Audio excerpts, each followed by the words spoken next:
Next speaker is Karl Deisseroth. He's associate professor at Stanford. Karl took his BA at Harvard, then moved to Stanford and never left.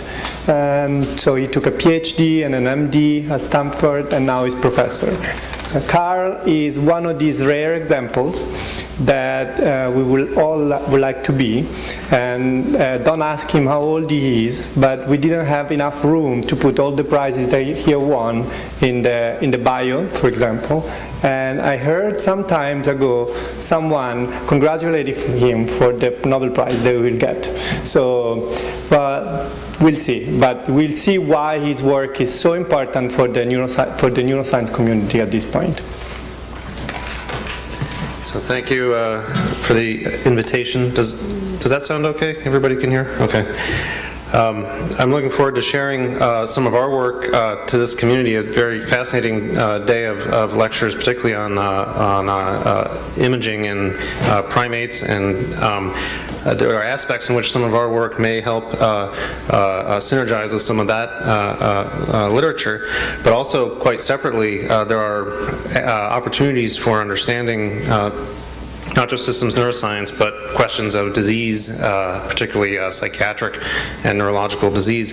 I'm a psychiatrist. I see patients who have depression and also autism spectrum disease, and progress has been very slow in these realms. We have very poor tools in psychiatry and neurology, both for treatment and even for understanding, for interrogating neural systems with the required spatial and temporal precision. So we have a long way to go. Optogenetics is something that may help with aspects of that.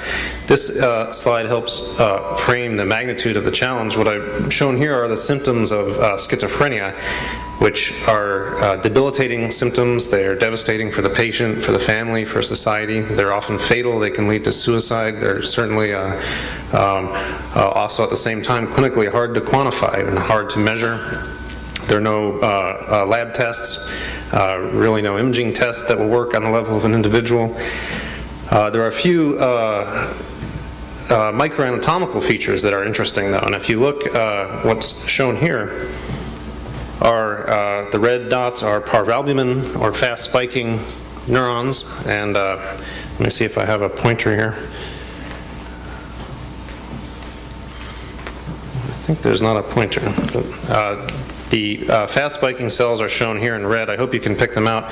These are present at reduced levels in schizophrenia, which is one of the few reproducible microanatomical findings. The key question is, how do we cross scales? Oh, thank you. And understand how something like this could contribute to this class of symptoms.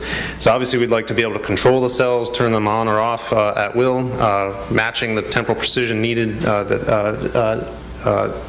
that they're expected to operate on in the context of the normal behavior of the circuit.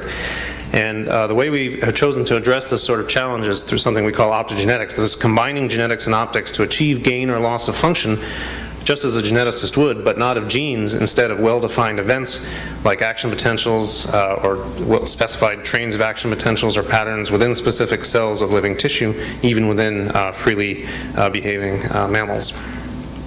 The approach that we've taken involves single component elements that encompass light, sensation, and effector function, all within a single gene, a single open reading frame. Some examples are shown here. These are tools that we've taken from various aspects of microbial biology. For example, this blue light activated cation channel comes from a single-celled green alga called Chlamydomonas. What we found back in 2004 and 2005 is we could put this gene into neurons here in culture, 3 separate neurons that are then receiving the same defined blue light pulse pattern, and you see almost exactly the same spike train coming out. So this is gain of function of the neural code. It's not 100% perfect with this first implementation. You can see, maybe you can see there's a doublet of spikes at the end here, that this neuron and this neuron fails to hit that last spike in the train. I'll show you ways that we can improve the fidelity with molecular engineering of these tools. At the same time, although there were some problems with the first implementations, there were also some things that we were fortunate to observe. One was how fast the tools were. You could drive spiking with standard deviation of spike timing on the order of 1 millisecond, so highly precise spiking. This is illustrated here. You can put channel rhodopsin 2 into a lentivirus, introduce that into the hippocampus of an adult mouse, and here in an acute slice whole cell patch clamp recording, we can drive spikes at different frequencies. And here are 5 superimposed sweeps driving a neuron at 50 hertz, and you can see until you start to have some failures toward the end of the train, which I will show you how you can overcome this problem. It looks like just a single sweep early on the train, and this is pointing to the temporal precision of the method even within this intact tissue. Also well tolerated. In fact, we can even make behaving and breeding and healthy colonies of mice that express channel rhodopsin 2 throughout the brain, here using the Thi1 promoter showing expression throughout layer 5 of cortex.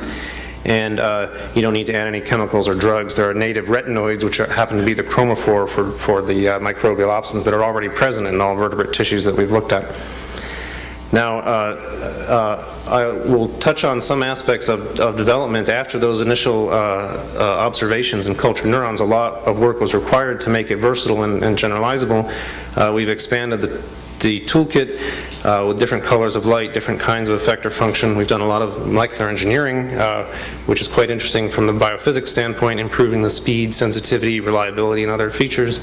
Readouts, which might be of most interest to this group, and I'll spend a fair bit of time on that. Making readouts that are compatible with fiber optics, and targeting and applications are also of great interest, and I'll touch on some aspects there too. I'll go very quickly through some older published work and try to spend most of my time on very recent published and unpublished work from this year. So this is the big challenge we face in large-brained organisms, which is the volume of tissue recruited by light. If you focus on this panel, this is the drop-off of light power density or irradiance as a function of depth in tissue. At 1 millimeter, you're at less than 1% of your initial light power density. And this is due to scattering and absorption. Redshifted light will penetrate a little more deeply. This is about the irradiance value that you need to drive spiking in a typical neuron expressing a moderate level of a channel rhodopsin. But you can see not a big effect still. So we have to get light deep, and we do that with fiber optics. This turns out to be a very easy to use method and very cheap, lightweight, flexible. The animals can move freely with a fiber optic. Here's a very short, simple movie just showing you to illustrate the freely moving nature of the animal. This is an animal with fiber optic implanted in right anterior motor cortex. When the light goes on, it starts circling left. So it's got a fiber implanted, but you can see it doesn't impair its movement at all. We turn off the light here. It stops. There's a little commutator that lets the fiber rotate so it doesn't break. And so now in this case, we happen to be driving layer 5 of M2 motor cortex at 20 hertz, and we saw this behavioral result. Now, a lot to understand about exactly how that happens, which we don't fully understand. The point here being just that the animal can move freely with the fiber in place. And in some older work, we were able to target the lateral hypothalamic hypercretin or orexin neurons in freely moving mice using a hypercretin promoter to target these neurons that had been linked to narcolepsy with genetic information in both humans and other animals, and map out some of the neural codes associated with awakening. An illustration of that is shown just as an example here. If you focus on these two traces here, this is a sleeping, slow wave sleep mouse. It gets 20 hertz stimulation to the hypercretin neurons, and then after a brief delay, the animal awakens, the EEG changes, the EMG shows movement. And you can see this not in a control case, and we were able to map out some of the spike dependence. We found that no more than 50 spikes were needed in order to drive this in this population of defined hypercretin neurons in vivo. Now, that's one kind of readout as a behavioral readout. What other kinds of readouts would be useful? We'd actually like to get deeper into the circuit and get readouts of performance of the players within the circuit, ideally in a setting of simultaneous optogenetic control.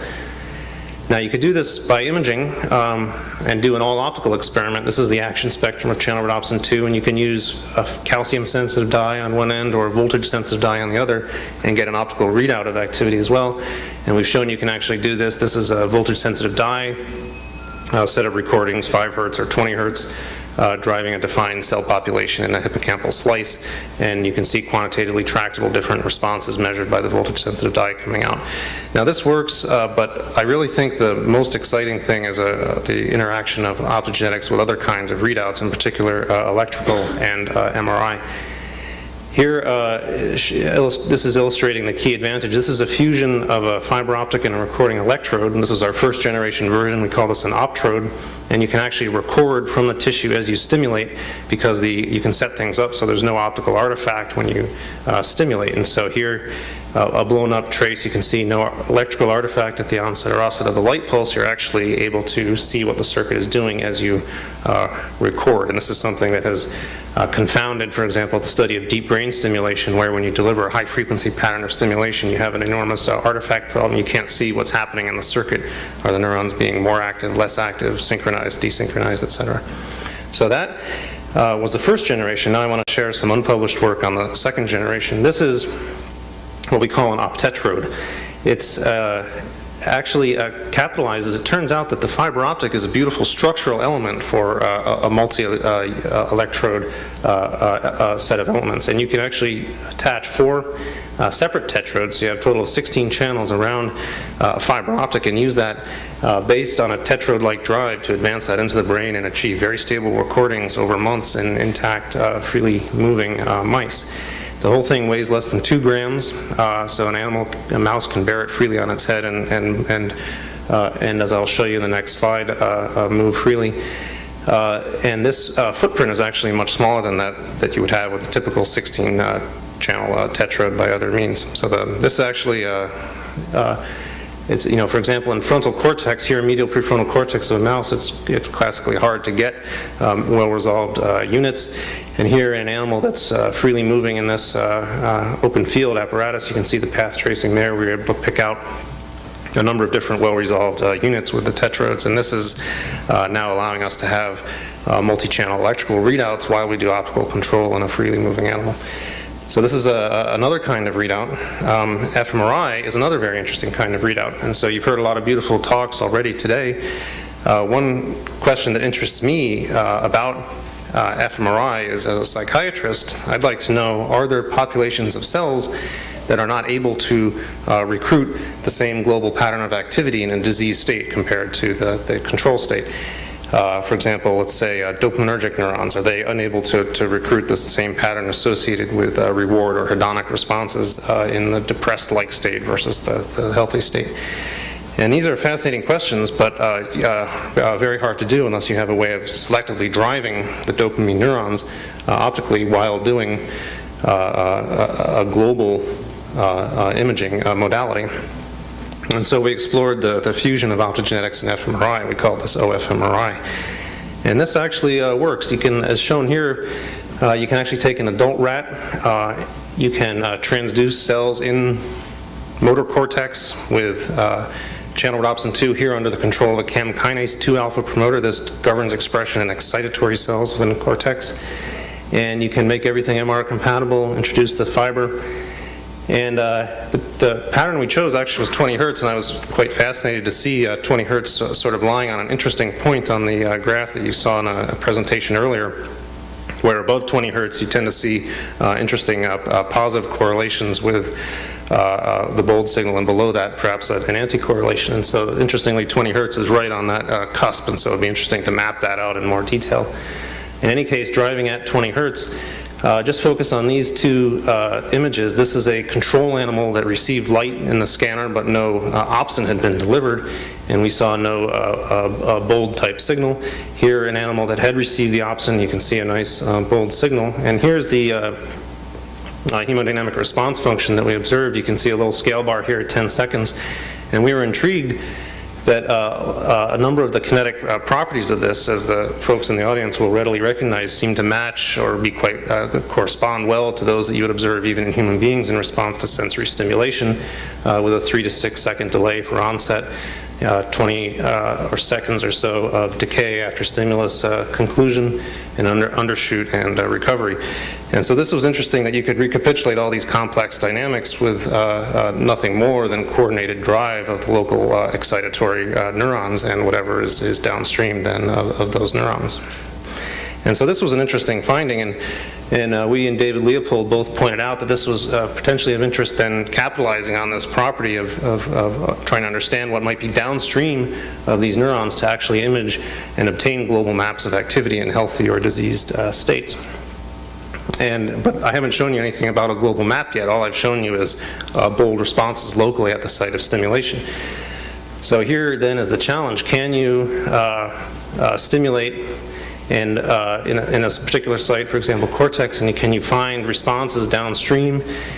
Can you even do a more interesting experiment, which is to recruit a cell population defined not only by where its cell bodies are, but by virtue of where it projects to. And you can do this because the microbial opsons, if you set things up right and if you modify them molecularly, will traffic very well down axons. And so you can make axons photosensitive, you can introduce a fiber, you can drive spikes in these cells and recruit this population of cell by virtue of its connectivity. So if this were possible, that would be quite interesting as well. And so now I'll show you a couple images, slides exploring that.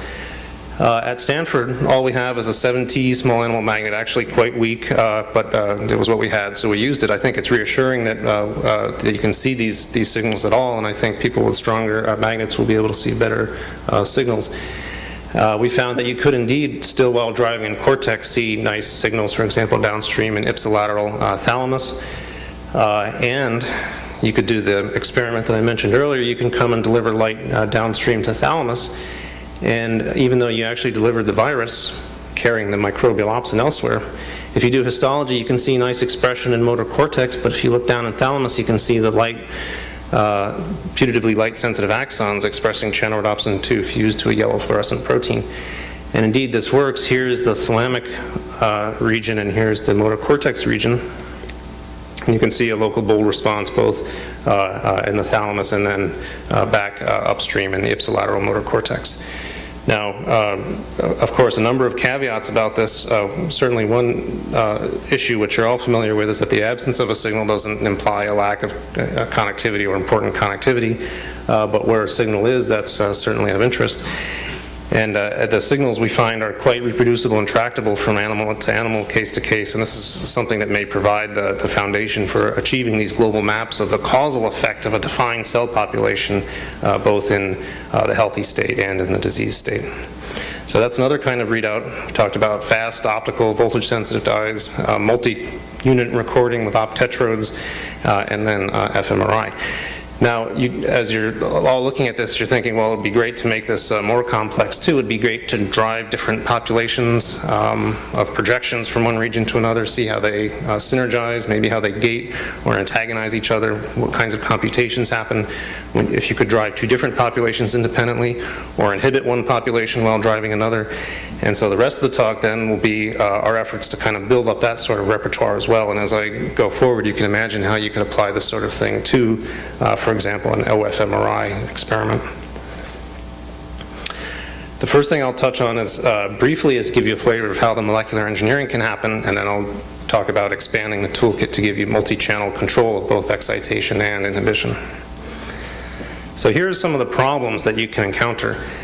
This is a cell that's expressing high levels of channelrhodopsin 2, and you can see some artifactual challenges that we face. Sometimes in response to a single blue light pulse, you get doublets of spikes out, or even triplets or quadruplets instead of a single spike. Note the time scale here, 50 milliseconds. Now, channelrhodopsin 2 is fast, but not quite fast enough for a fast spiking cell. This prolonged depolarization may contribute to the doublet, and also in a pattern of repetitive light delivery may lead to an accumulating plateau-like potential that could cause a number of problems. It may have its own information processing significance, and it may impair the elicitation of spikes later in the train, as shown here, most likely through impaired de-inactivation of the voltage-gated sodium channels. And so we've got three problems here, and all of these we hypothesized could be addressed if we could somehow speed up the deactivation of channelrhodopsin 2 after a light off. And here we were able to build on really decades of work studying bacterial rhodopsin. So in 1971, the first single component microbial transmembrane, the regulator of transmembrane ion conductance, bacterial rhodopsin, was discovered by Stokinius and Osterheld at UCSF. And that triggered thousands of papers over the ensuing decades studying its structure, its function, the crystal structure is known. Although we don't have a crystal structure for channel rhodopsin, there's substantial homology, and so we can hypothesize which residues around the all-trans retinal may be important for governing kinetics building on the bacterial rhodopsin work. And this particular glutamate 123 turns out to be something we found that could speed things up quite substantially. And if you mutate that to a threonine or to an alanine, we call these mutants the cheetah mutants. They're fast mutants, and this stands for channel rhodopsin E123T or A, threonine or alanine. You see a resolution of many of these fidelity problems that we noticed. For example, you don't see these multiplets anymore. This post-spike depolarization is virtually gone. You actually recover little nice after hyperpolarizations. That plateau potential is gone, and a lot of these data are summarized here. And indeed, this also addresses the missed spike problem that you see late in trains, and now you can keep up with 200 hertz or even higher, no problem, with essentially perfect fidelity even within intact tissue. So this was an interesting example of merging the decades of work on bacterial rhodopsin with the strong desire to improve the fidelity of the tools, and these variants are actually now very useful for cases where you need to be quite certain what you're delivering to the cells. Now, what about loss of function? This is a question that we initially addressed by exploring light-activated chloride pumps called halorhodopsins. These deliver chloride ions into cells in electrogenic fashion, so this could in principle lead to a hyperpolarization. These were discovered in 1977 by Matsuno Yagi and colleagues. And crystal structure is known also for these. In fact, for the Halobacterium salinarum halorhodopsin, the crystal structure was solved in 2000. This does generate currents if you put it into heterologous cells, but they run down quite quickly. But a more obscure one from Neutronomonas ferrionis turned out to work quite well. Redshifted action spectrum as well as stable currents, and you can actually get a hyperpolarization in response to yellow light. I'm going quickly through this to get to the new and unpublished work, which I'll show you. You can actually co-express these in the same cells, the Neutronomonas ferrionis halorhodopsin NPHR or the channel rhodopsin in the same cell, drive spikes with blue light pulses and shut them off with yellow light. You can, early on, we did this first in collaboration with Alexander Gottschalk in worms. You can partially paralyze a worm with yellow light expressed with expression in the muscles or the cholinergic motor neurons. And until some unpublished work, which I'll show you, it had not been yet achieved in freely moving mammals, but I'll get to that at the end of the talk, sort of closing the loop from worm to mammal. Now, here's the problem we had to resolve, though, before we could make that happen. It worked well in worm early on, but we noticed some subcellular problems, that if we expressed this first generation version of the halorhodopsin, that there were these accumulations that appeared inside the cell. Now, it turns out the archaebacteria that make these halorhodopsins don't have what we would call an endoplasmic reticulum, and so we explored whether there was buildup in the ER, and indeed there is if you co-stain with ER markers. And we were able to resolve that problem by then providing an ER export motif, which the archaebacterium would have no reason to put on the protein. And that essentially resolved the problem. We borrowed this very short amino acid motif from a mammalian inward rectifier potassium channel. And this actually works quite well. So here then is the first primate optogenetic inhibition. This is work done in collaboration with Krishna Shenoy, unpublished work in motor cortex of the rhesus macaque, delivering this 2.0 version and getting quite sharp, as you can see, and reversible inhibition of firing of cells in motor cortex. Our colleague Botan Raska has put this into ex vivo human retina, so human neurons, but in explanted tissue, and can get hyperpolarization and response to green or yellow light in these human neurons as well. So this one works well, but we now have improved it even further and added additional trafficking motifs, in particular one that facilitates trafficking out into the dendrites and axons. Remember how useful it was to achieve control of a cell by illuminating the axon. This depended on having the protein traffic well down into the axon, and so this is something that if one could then achieve projection-specific inhibition, that would of course be of great interest as well. And this led to this third generation halorhodopsin. Just focus on this row here. Here's the first generation one. You can see accumulations. Second generation, no accumulations in the ER, but not getting out into the processes too well. Third generation, trafficking very well out into the processes. Nanoamp scale photocurrents, and you can hyperpolarize cells by more than 100 millivolts, so very potent. And the currents are quite stable as well, a little bit of a peak and a stable, steady state. This turned out to be generalizable, this trafficking principle. We went back to the very first microbial opsin, the 1971 bacteriorhodopsin of Stachenius and Osterhout, and we asked, why didn't optogenetics start, back then in the 70s, or as soon as molecular cloning became available in the late 70s and early 80s? And here's the reason. If you just put bacteriorhodopsin into neurons, it doesn't go to the membrane very well, and you don't see good photocurrents. But we just added two motifs to it, the trafficking signal and the ER export motif, and this is the result. It goes to the membrane beautifully, and now you have a robust green light activated inhibitor that the particular ion, this fluxes, leads to inhibition. And so you can, it turns out, and we apply this to a number of other genomically identified opsins as well, there's an enormous diversity of microbial opsins out there, thousands of them that have different responses to various colors of light and achieve different kinds of effector function, various ion flow properties.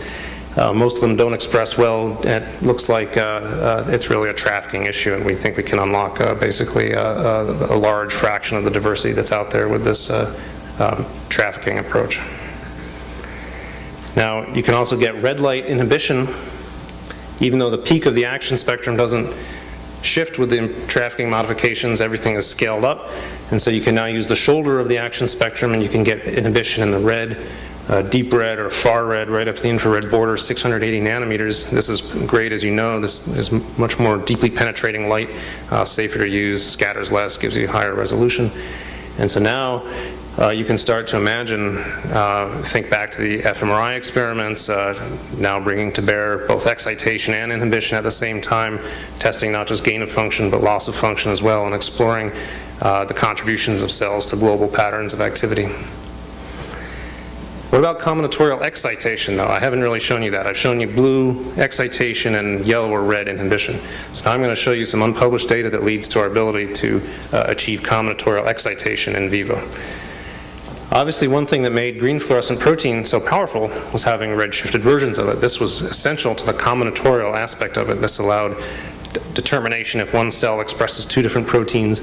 Do two proteins come near each other? Does one cell touch another? And a host of other crucial, fundamental issues like that.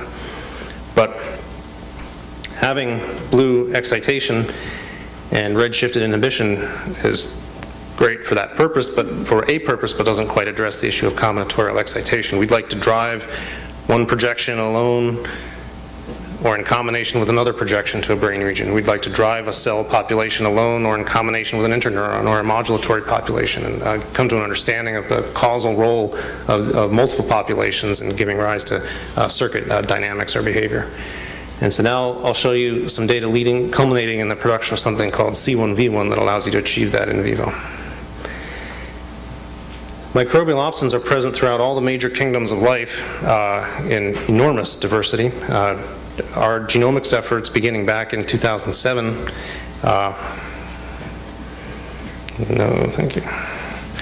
led to the identification of a gene from Volvox carteri that we called VCHR1. We predicted it would be red-shifted based on the partial negative charges that we anticipated would be on either end of the all-transretinal polyene. And here indeed is the red-shifted action spectrum. There's overlap in the blue, but there's a completely pure band out in the amber where you can drive, in principle, this population alone without touching the CHR2 population, and then you could add in the CHR2 population, as we talked about, by adding in blue light. Does it work, though? So it expresses in neurons, and you can drive action potentials in culture with amber light. This is a wavelength that doesn't touch CHR2 cells at any power density you deliver, so that's good.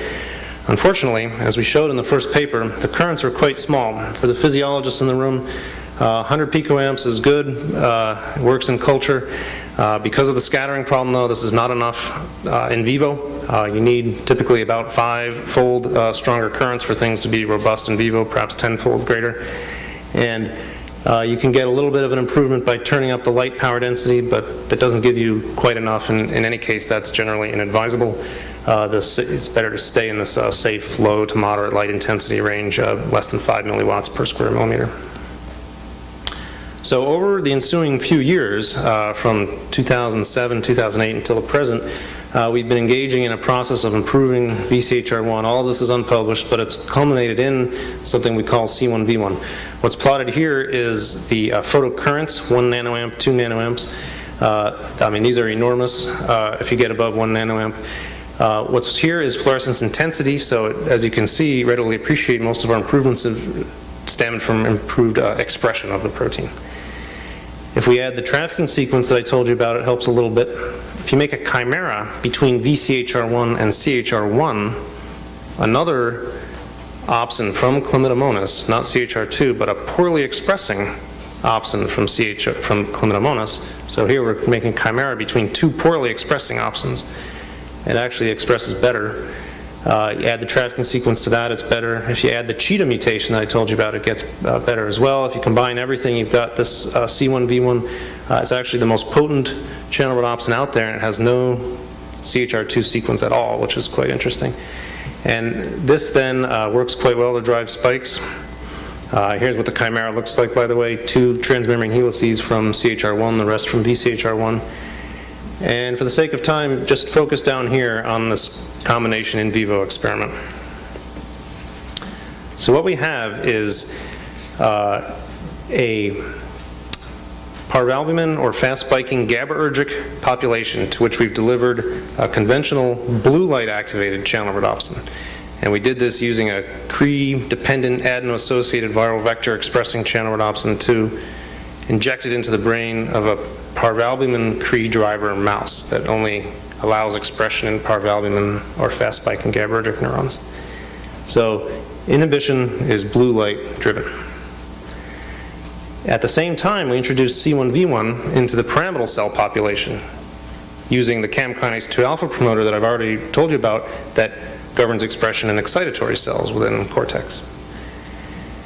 So the pyramidal cells are going to be driven by red-shifted light, green or yellow.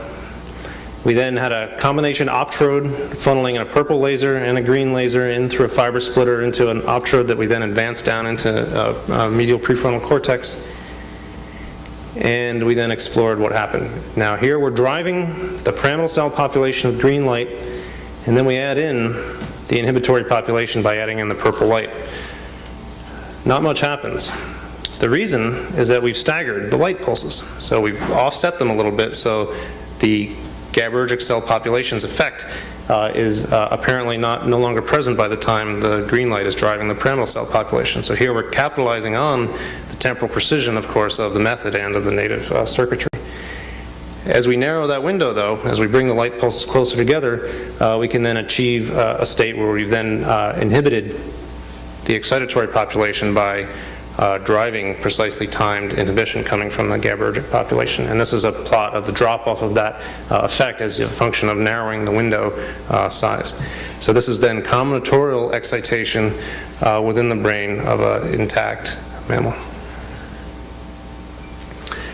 Now, a brief summary before we get to some applications, and I'll wrap up soon after that.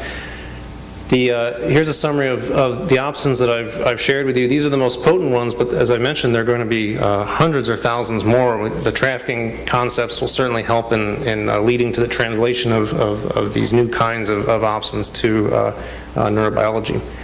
All of them share these key 5 properties. Single component, can't stress this enough, this is crucial for speed and reliability, ease of targeting, and a host of other properties.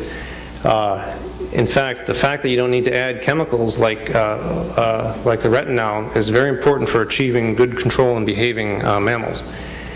The tools coming from biology, although they need a little help to work well in mammals, we've achieved that, and then we get to leverage the fact that they do come from biology. They use physiologically tolerable intensities and wavelengths of light, so you don't have to do, for example, UV high intensity uncaging.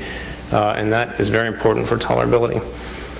They're fast, millisecond precision, no dark activity, and here we're capitalizing on millions of years of evolution of these beautiful retinal-based photoreceptors, and tunable, as you've seen, suitable for combinatorial control.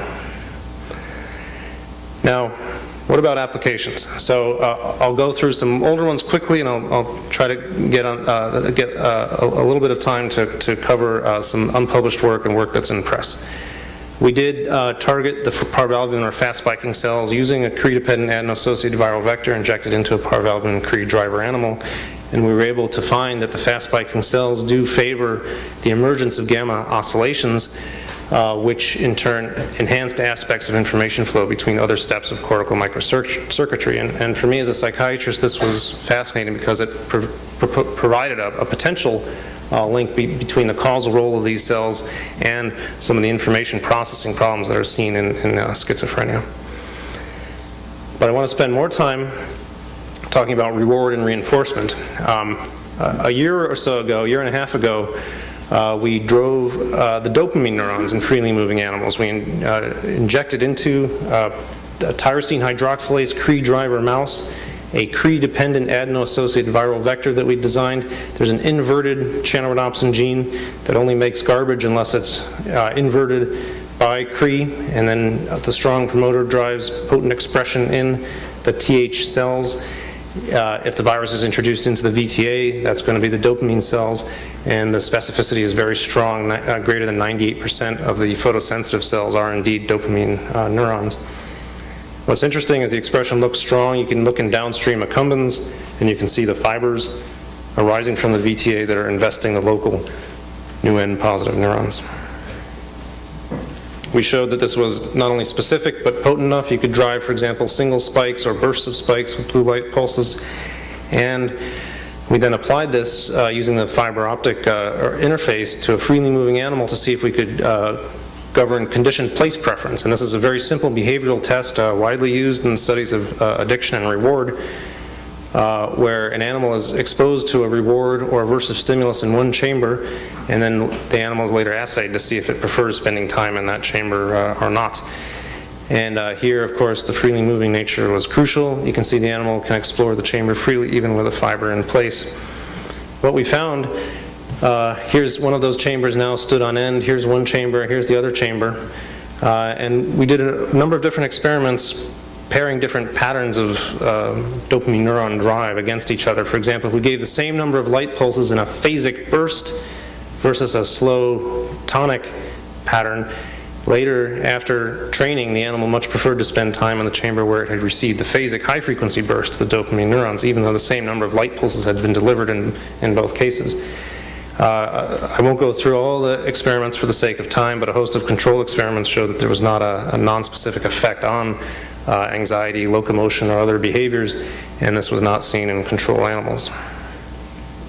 A putative mechanism was identified using fast-scanning cyclic voltammetry in downstream accumbens. We found that the phasic stimulation generated stronger dopamine transients in the accumbens compared with the tonic, even with the same number of light pulses. This was interesting. Of course, a caveat of all of this is that the animal is not really working for light. So with the conditioned place preference, it's not quite an operant behavior. The animal is simply expressing a preference, and so a key question became is, can you make an animal actually work for light pulses to the dopamine neurons? And this is unpublished data shown here, and we added an additional complexity to this. Instead of delivering the light to the VTA, we went ahead and delivered it to downstream accumbens, even though we delivered the virus here, again capitalizing on this projection targeting concept, and then asking the question, are the dopamine neurons that are projecting to the accumbens, are they causally involved? Will an animal work for activity in those neurons?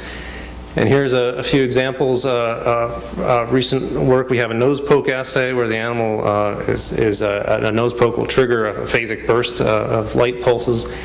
And the animals never show an emerging preference for the control nose poke hole, which does not deliver the blue light pulses, but an emerging preference to work very hard for the active nose poke that does deliver this. We don't see this in control animals. The animals remember it here. Another cohort, day one, the animals discovering that the active nose poke hole is rewarding, and then day two, remembering that quite clearly and starting to do the active whole nose poke much more readily. So the animals will work for reward in this fashion. really showing a causal role for patterns of activity in these neurons, and indeed in neurons that execute this particular projection in driving reward-related behavior.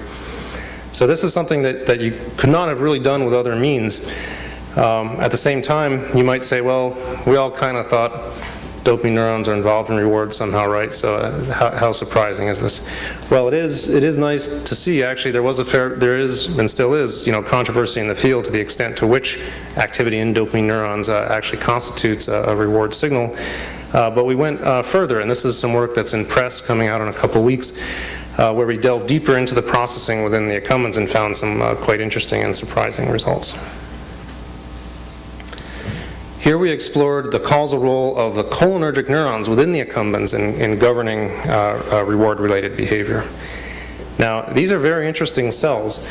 They constitute less than 1% of the population of cells within the accumbens. They're very rare, sparsely distributed. They have enormous arborizations, though. As far as is known, they constitute the only source of cholinergic tone in the accumbens. But it's been controversial what the causal role of these neurons is. You can add pharmacological inhibitors to various receptors, but that's led to controversy in the literature. Some groups reporting one result, some groups reporting another result. And in any case, the effect of modulating a receptor is a very different question than asking what the cells themselves do. Given the diversity of receptors, the fact that they can be expressed on inhibitory or excitatory cells, a very different question is, what are these cells really doing? What is the causal role of these cells? So we delivered either this third generation halorhodopsin, not yet shown to work in mammalian cells until now in vivo in a freely moving animal, or channelrhodopsin. We found they worked well. You could get very robust hyperpolarizations, more than 80 millivolts with yellow light, or you could drive spikes with blue light. Starting in slice, we asked what happens if you record from the medium spiny neurons, which constitute the dominant local cell population, inhibitory population, while optically driving the acetylcholine cells. These were labeled. We had a chat-Cre driver line and a Cre-dependent adeno-associated viral vector that we injected into those cells. The specificity was similar to the dopamine case, very high, and so we know we're driving the choline-acetyltransferase, or the cholinergic cells. Driving them leads to an increase in inhibitory events blocked by GABA A receptor antagonists in the medium spiny neurons. So driving the cholinergic cells, we found, in a way you couldn't have done in any other way, clearly elevates the inhibitory tone within the circuit. And this was a reproducible finding. This is in a slice. What about in vivo? Here we use an optrode, and we see a very similar thing. In most units, 80%, you see this robust time-locked inhibition of spiking. A minority of sites show an excitation. These could be the cholinergic cells, or they could be cells that are disinhibited by virtue of the recurrent circuitry that are present within the accumbens. But clear the overall effect consistent with what we see in the slice. What if you do the converse experiment? Now in vivo, still using an optrode, and indeed inhibiting the cholinergic cells gives rise to excitation of the circuitry. Again, a similar pattern. Dominant case, the dominant pattern seen is one of excitation. Here was one of the exceptions, though. This is one of the cells that show inhibition. You can see this very sharp time-locked inhibition. Interestingly, this cell had slightly broader spikes than the other ones, and it's known that the cholinergic cells have broader spikes than the medium spiny neurons, so this was probably one of the cells that we were directly inhibiting, one of the chat cells themselves. So we then explored the causal role of these cells in cocaine conditioning. First question we asked is, what is the direct effect of cocaine on the cholinergic cells? That was also unknown. We targeted them by virtue of their expression of the channelrhodopsin YFP fusion protein, and we found that cocaine, here in a slice experiment, gave rise to increased excitability of the neurons, gradually increased spiking rate as cocaine was perfused. This is not a pattern seen. In fact, you typically see rundown when you just have control ACSF. So then we asked, what happens if you inhibit this cocaine-induced spiking in a freely moving animal? Do you modulate the emergence of a conditioned or reward-related behavior? And these data are shown here. Befitting the need to achieve a loss of control, we use bilateral cannulas and fiber optics delivered to the bilateral accumbens and delivered yellow light. And we used 2 sets of animals. Over three cohorts of each, we used 2 sets of animals. One are represented, both are represented here.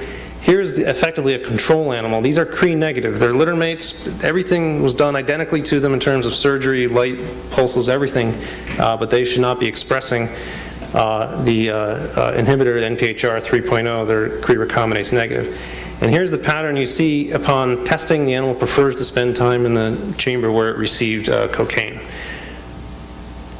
However, the animals that are Cre positive, that are expressing NPHR in the cholinergic cells, do not show the emergence of this preference for the chamber where they receive cocaine. And these data are summarized here. A host of control experiments show there was not a nonspecific effect on anxiety. You can kind of pick up that here. There's no obvious effect in center versus surround behavior, which is a sensitive test for anxiety-related behaviors in rodents or other measures. And there was no effect on, in the absence of cocaine on chamber preference. So this is the cholinergic cells in the accumbens have been hypothesized, although with not really the ability to test it to constitute craving cells. There's a lot of interest in understanding what their causal role is, and so this provides a step in that direction, showing that they're causally involved in the emergence of cocaine conditioning. Now, that's in mice. There's an incredible diversity of Cre driver mice that's growing and will allow a huge number of experiments to be done, but some things you need other animals for. You can't do everything in mice. We're now building Cre driver rats, and we've now made successfully tyrosine hydroxylase Cre driver rats that you could use to drive dopamine or norepinephrine. We've made chat Cre rats. An image from those are shown here, good specificity. And so now we can achieve these combinatorial control and independent control of different neuromodulator systems in different circuits using rats as well. In the last couple of minutes, I'll just touch on one other way to achieve specificity. I've talked about projection targeting. Clearly this requires no genetic knowledge at all. You just need to know the anatomy. We saw this in the Fmri experiment. Enhanced trafficking of the opsons really enables this. For example, the NPHR 3.1 traffics very well down axons in vivo. And in some older work, we showed that actually this projection targeting concept could allow you to understand aspects of how deep brain stimulation work. In this experiment, we went into the subthalamic nucleus, a common deep brain stimulation target, and we asked what patterns of excitation or inhibition of different cellular elements might be able to mimic the effect of deep brain stimulation in Parkinsonian animals. And I'll spend 1 minute refreshing memories on that. What we did was, for example, this experiment driving the inhibitor under control of the CAM kinase 2 alpha promoter, so turning off excitatory cells. We went into the subthalamic nucleus, asked what happens to this rotational behavior that you see in the hemi-Parkinsonian animals. This is a pathological behavior. There's a weak effect, weak therapeutic effect of inhibiting the excitatory cells, but it's not a strong effect. Much more potent effect was an experiment where the only photosensitive element was axons in the subthalamic nucleus, whereas projections to the subthalamic nucleus that were photosensitive, there we saw a robust and reversible inhibition of the Parkinsonian type phenotype, suggesting that for a point source like an electrode or an optical fiber, the most effective kind of stimulation might be one that recruits the axons, the tracks coming into a structure, particularly for an odd-shaped structure like the STN. This was interesting. It was frequency specific. If you did a 100 hertz high-frequency type stimulation, you saw the therapeutic effect. If you did a pathological type oscillation, a beta band or 20 hertz low-frequency stimulation, you actually saw indeed a pathological effect that was reversible. And the crossover between the two was at 70 hertz, which is exactly what's seen clinically. And here is showing the reversible bradykinesia of these animals with optical control of the afferent fibers coming into the subthalamic nucleus. Bradykinetic behavior observed before, but not during, and then after the delivery of the high-frequency optogenetic stimulation. So, in summary, a number of targeting modalities make this approach generalizable. The Cre-dependent adeno-associated viral vectors allow one to capitalize on all the mouse lines and an emerging set of rat lines. And the projection targeting approach allows you to do things in a completely genetic information independent fashion. Of course, you can multiplex the two, you can add in genetic information when you have it, and so at this point one can do relevant experiments in essentially every circuit or tissue of choice. And so now more than 800 labs are now doing these experiments, thousands of researchers we've sent clones to, working in a host of different organisms, also now emerging into non-neuroscience applications, stem cells, heart cells, and non-excitable cells, using these concepts and the diversity of different kinds of opsins and different kinds of effector function. And examples of that are shown here. First, targeting a non-neural cell type, glial cells. Our colleague has recently shown that you can recruit neurons that are involved in breathing by exciting glia, by driving channel rhodopsin 2 function in GFAP positive cells. And a little calcium comes in through the channel rhodopsin pore. This triggers calcium waves in the glia and then allows them to modulate nearby neurons by virtue of released purinergic receptor modulators. Cardiac function has recently been shown, delivering NPHR to the developing zebrafish myocardium, where you can optically control myocardium function at different steps in development and study the role of activity in the evolution and development of this organ. And several recent papers have delivered channel rhodopsin to embryonic, both human and mouse embryonic stem cells to study the role of activity in proliferation, differentiation, survival, and phenotype consolidation. For a lot of these people, particularly from other fields, the technique is a little daunting at first, but we've been working to try to help train people. We run little courselets, and people from all walks of life come to these courses. You can see Anne Graybiel here from MIT, so she was there side by side with her students and postdocs. And so it was a lot of fun. People spend 2 or 3 days in the lab and go back to their home institutions ready to go. So that's it. As you can see, a number of different domains required after those initial experiments to make things really work well with high fidelity and in versatile fashion. And as last slide, I always like to point out that these tools coming from, in many cases, rare and fragile ecological niches, it's a good case study for the both supporting basic research but also preserving ecological diversity. It would be hard to predict that this salt lake would help us understand aspects of Parkinson's, for example. So that's it. I want to thank many outstanding colleagues over the years. Peter Hagemann on VCHR1 and some of the molecular engineering tools. Georg Nagel on CHR2, Alexander Gottschalk on NPHR. Many other colleagues summarized here. And then students and postdocs along this axis. You can see Feng Zhang here, who's just started his lab at MIT, assistant professor, did most of that work. He joins 2 other trainees of mine at MIT, Ed Boyden and Polina Anikeva, so I'm settling MIT single-handedly. But not everyone's going to MIT. Vikas Sohal, who did the parvalbumin work, he went to UCSF. Jin Lee, who worked on the OFMRI work, is at UCLA, and other people who you'll hear about soon. So that's it. Thanks for your time. Thank you.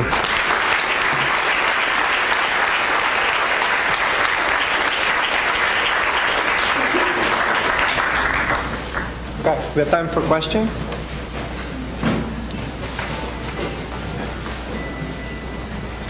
Yeah. Do you have a retrograde transporter? Yeah. Question is, do we have a retrograde transporter? This is sort of a holy grail. The idea being, can you label a cell for control transsynaptically? And this is something which many people have tried over the years. A lot of things sort of work. Nothing yet works extremely well. And the things that sort of work, the herpes-based infections of axon terminals work, and so you can kind of do it that way. Pseudotype lentiviruses, rabies pseudotype lentiviruses work. Some serotypes of AAV also work. Some transsynaptic transporters, weak germ agglutinin, tetanus toxin work. None of them work spectacularly well. They work. Some of them work very well in some systems, but not others. And so there's not quite a cookbooky pull it off the shelf and make it work thing. But we're working hard on that. We actually have some promising results with a modified herpes strategy, which hopefully we'll be sharing soon. More questions? Is there a time limit to the so how long can you inhibit this by lightning? How long can you inhibit? Yeah, so Yeah. I might even have some data on how long you can achieve inhibition. So the advantage of the stable NPHR 3.0 is you actually can get extremely long timescale inhibition over many minutes that are suitable for, okay, here you go. Here is a cell expressing NPHR 3.0. You can see scale bar here a minute. And so, 10, 15 minutes, plenty of time for a behavioral experiment, and this is indeed what we use for the behavioral experiments. There's a little bit of a peak in a steady state, but even that little peak recovers on a time scale of 20 seconds or so. So yeah, you can tens of minutes for sure.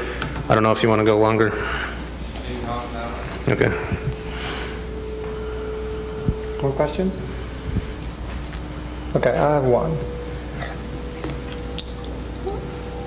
Can we think in the future, like stroke recovery through channel rhodopsin? How toxic is the substance?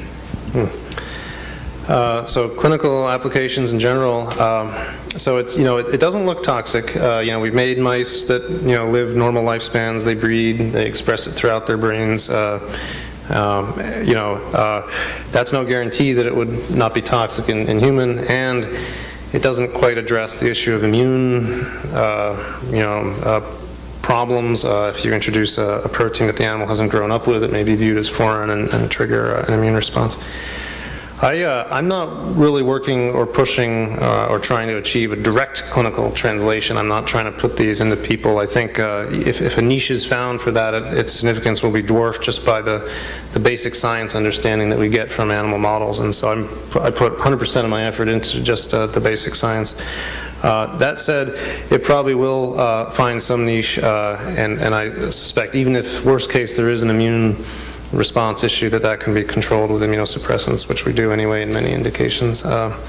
So there's no fundamental barrier, no technical barrier. Okay, thank you.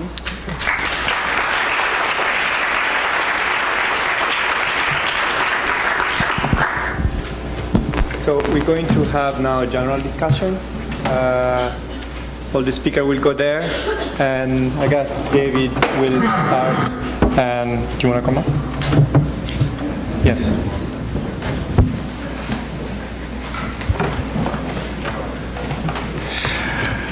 Just before the discussion begins, I'm going to hand the moderation of the discussion over to Mickey Goldberg, but I did want to thank again the speakers, all the speakers, for their very remarkable talks. I don't think I've ever spent a day in this room, or in fact a day in this university at which I've been for 27 years, which has seemed to me so productive, so full of invention, such remarkable creativity, and such prospects. So I'm moved and very grateful, and I think the fact that we have an audience here at 7 o'clock still for a conference that began at 8:45 is a tribute to the speakers, and I might add a tribute to yourselves and your tenacity. I'm immensely grateful. You've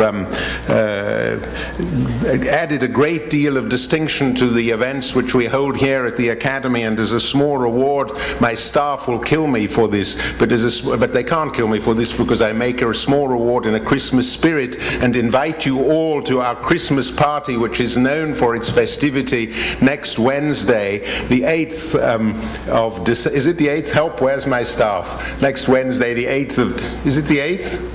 They've all disappeared. The 8th of December, here at the Academy from 5:30 to 7:30. It usually goes on a bit later. So please come.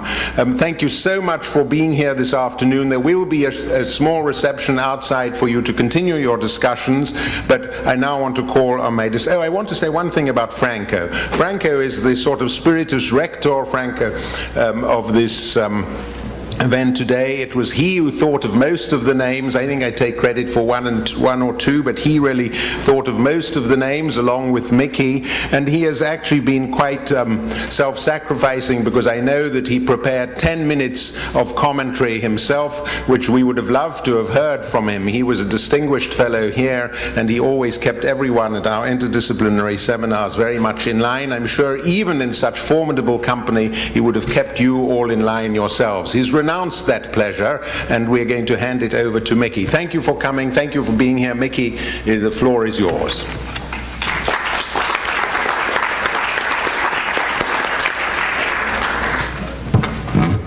So I think this is more of a Wagnerian than an Italian opera day. But does anyone in the audience have a question for any of the wonderful speakers this afternoon? Yes. Actually, it sort of followed that last question for Dr. Deisseroth. Why don't you see an immune reaction?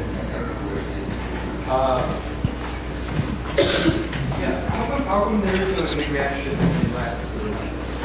Yeah, well, the question is, why is there no immune reaction in the mice?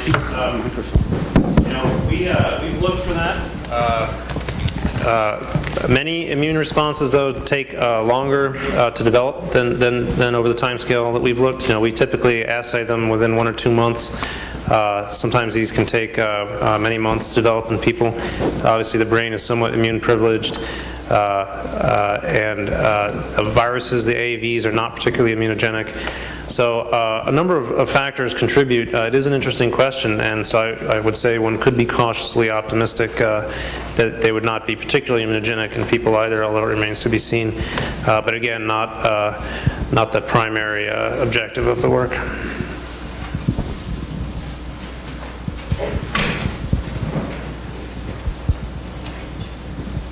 So I guess this for Miri, I was really blown away by your topic and results and things like that. I heard a little bit about it through our conference. Anyway, I was wondering what future directions you see for, you presented a lot of results. I'm wondering, are you going to continue in the movies direction, go more towards, maybe another medium, purely auditory music, or possible other effects like witnessing a movie within an audience as opposed to being alone? Are these kinds of social / perceptual ideas going to be explored, or where do you see it going? It's always tough to predict the future, but I will say that we're using this stimuli to understand basic scientific questions. We're not really interested in understanding the artistic part of movies, or why movies are so effective. I think the two line of research that are going on, one is the communication. I think that looking on two-brain interaction and really looking on how these shared responses connect all of us together and how we interact. I think this is one of the main things. Another thing, there is a line of research that I didn't present almost at all. This is really looking on the time scale of processing. I think while you're moving to natural stimuli, you bring new questions to the field. It's not that you're replicating what everyone are doing with controlled Gabor patches, but only with natural stimuli. It's really bringing new questions, and one of them is how we process information over long time scales. For example, this symposium was for the entire day, and you still remember the first talk, and you can use this information to act now, so that's another line of research.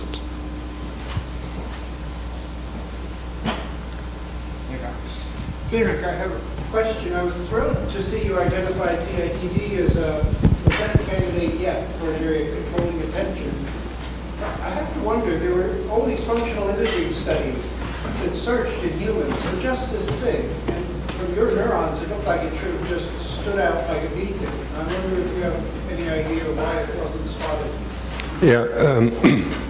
Okay, so I don't know if it has been spotted. I think part of in the human brain at least, because we don't know the homology very well. So I was making this point that we use the same technology, comparing across species. One factor slowing this down are simple things like receptive field sizes. So I could show to you attend left versus attend right. So we were in the same task in human subjects. It was like some candidate area, but it's not as clear. And I think it's because receptive fields are larger, and therefore this contrast left versus right, you don't get such a big difference in human subjects. So to think of something different. However, there are now mapping studies that identified something PITD like in humans. Last year, Hauke Kolster has done this, so we can revisit this question this way. Yeah, and this was the first time we tried it in monkeys, so I think this is why we hadn't had it in monkeys before. I have a question for Karl. So you said causality a lot, and I completely agree. I think that's perhaps the greatest power of using this technique in the brain. And I'm wondering what you might have to say about applying to memories and reactivation, for example, of a memory trace, and identifying causality in learning. What might be, if you have any plans to apply it that way, and what might be the difficulties we would face in doing so? Yeah, we've actually started to look at some memory questions, sort of re-exploring some of the older lesion work, really just capitalizing to begin with on the temporal precision of the causal intervention to see if you see something different when you've turned off a region with millisecond precision as opposed to days, or even the sort of 30 minutes that you get pharmacologically. Do you see something different? How fast is the adaptation that's present, and could we have been sort of could the lesion or pharmacological work maybe not have the full story? So we are exploring that, but there are challenges. For example, and maybe this is what you're getting at. If the memory itself is quite sparsely, let's say, represented, and cells may need to be controlled that correspond to a particular memory in a quite sparse fashion, it would be difficult to causally drive a particularly widely distributed sparse pattern of neurons without knowing in advance what they were, how they, if they were the ones that corresponded to the memory trace or not. So you could generally ramp up a brain structure, or ramp up a projection, or ramp up a population of cells, but playing in the memory, if a memory is indeed a particular pattern of activity of a sparsely distributed population of cells, it's going to be hard to really causally deliver that activity to a defined population. Could drive expression of the channel rhodopsin from activity-dependent motor? Yes, so we've thought a lot about that. You could, in principle, you could, for example, you have a strong memory, like a fear memory, put channel rhodopsin 2 under control of a ARC or CFOS promoter, and then turn it on only in those cells that were turned on by the conditioning process, for example. And that's a great idea. It kind of works, but the leak becomes a real problem here. A lot of these promoters are somewhat leaky and will deliver a little bit of opsin expression, even in the absence of drive by the behavioral stimulus. And so it becomes kind of technically challenging. We are working on it, though. Is it a problem is activating enough of the cells that originally stored the trace? I think it's more a problem of having the delta of opsin expression be great enough, because there's the leak of the promoter. It's not so much activating the number of cells. I think we can do that. It's more for those cells what the delta in light sensitivity will be.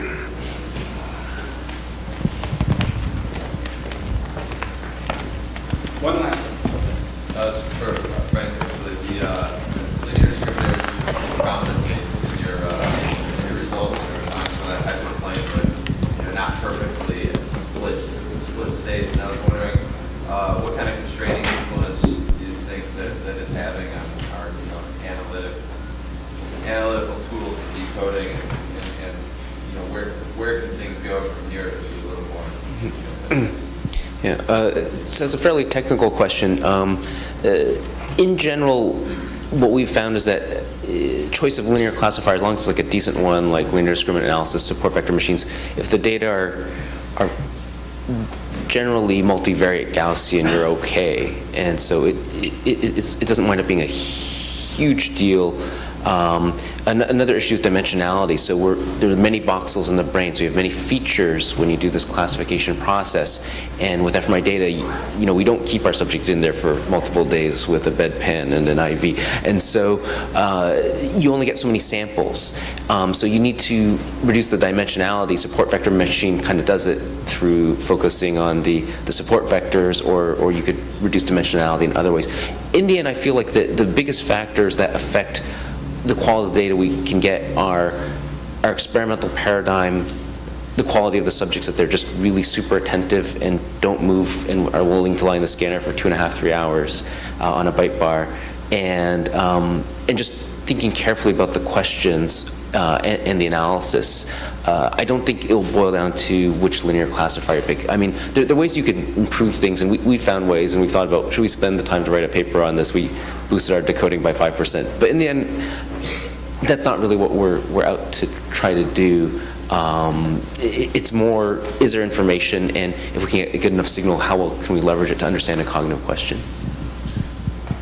So it's 7 o'clock, and I think it's appropriate to put the last words of the Note de Figaro, which is Gloria Tutti, to David, to Franco, and to the content value on staff, and all of the other speakers.